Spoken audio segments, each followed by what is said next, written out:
Last వీడియోలో చెప్పినట్టు శంకర్, గౌరీ ఇద్దరూ రిషి రూమ్లోకి వెళ్లి రిషిని చూడగానే అక్కడ రిషి కిటికీ వైపు చూస్తూ నిలబడతాడు. గాలి వలన కర్టెన్స్ కదులుతుంటాయి. సూర్యోదయం కాంతి అతని ముఖంపై పడుతుంది.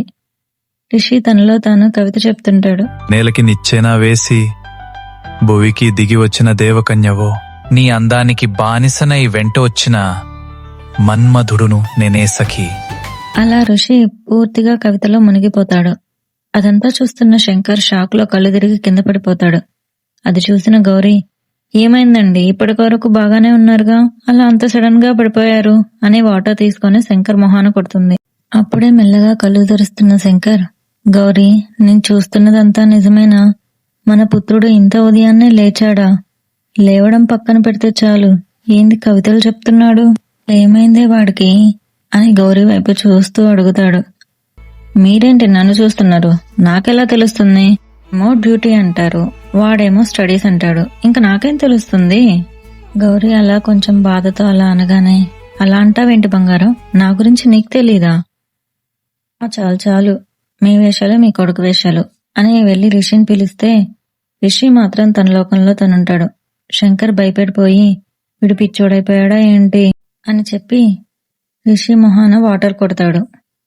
రిషి ఒక్కసారిగా రియాలిటీలోకి వచ్చి శంకర్ గారిని, గౌరీ గారిని చూసి నవ్వుతూ, థ్యాంక్ యూ అమ్మా, థ్యాంక్ యూ నాన్న అని చెప్తాడు. ఇద్దరూ కలిసి షాక్ అయిపోయి, మేమేం చెప్పకుండా థ్యాంక్స్ చెప్తున్నావేంటి నాన్న అని ఇద్దరు కలిసి ఒకేసారి అడుగుతారు.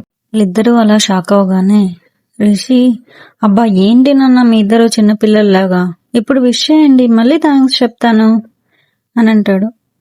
గౌరీ గారు ప్రేమతో నిండిన కళ్ళతో, హ్యాపీ బర్త్డే నాన్న, నువ్వు మా ఆయుష్ కూడా పోసుకొని నిండు నూరేళ్లు పిల్లా పాపలతో సంతోషంగా బతకాలి అని దీవిస్తుంది.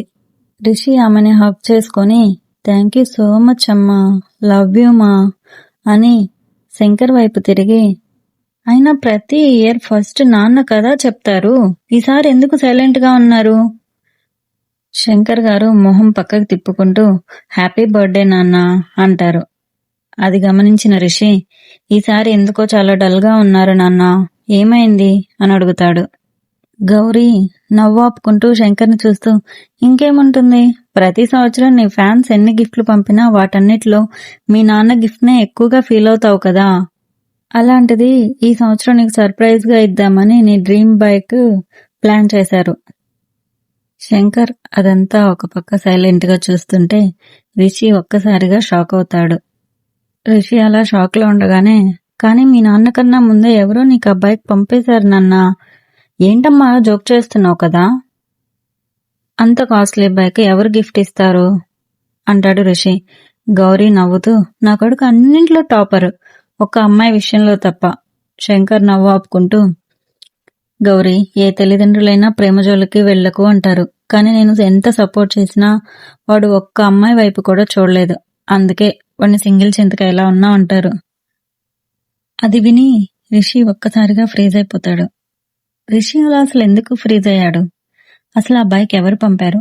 ఆ బైక్ మీద ఉన్న కవర్లో ఏముంది? ఇవన్నీ తెలియాలంటే నెక్స్ట్ వీడియో చూడాలి. నెక్స్ట్ వీడియో మీ దాకా రావాలంటే ఛానల్ని సబ్స్క్రైబ్ చేసుకోవాలి కదా.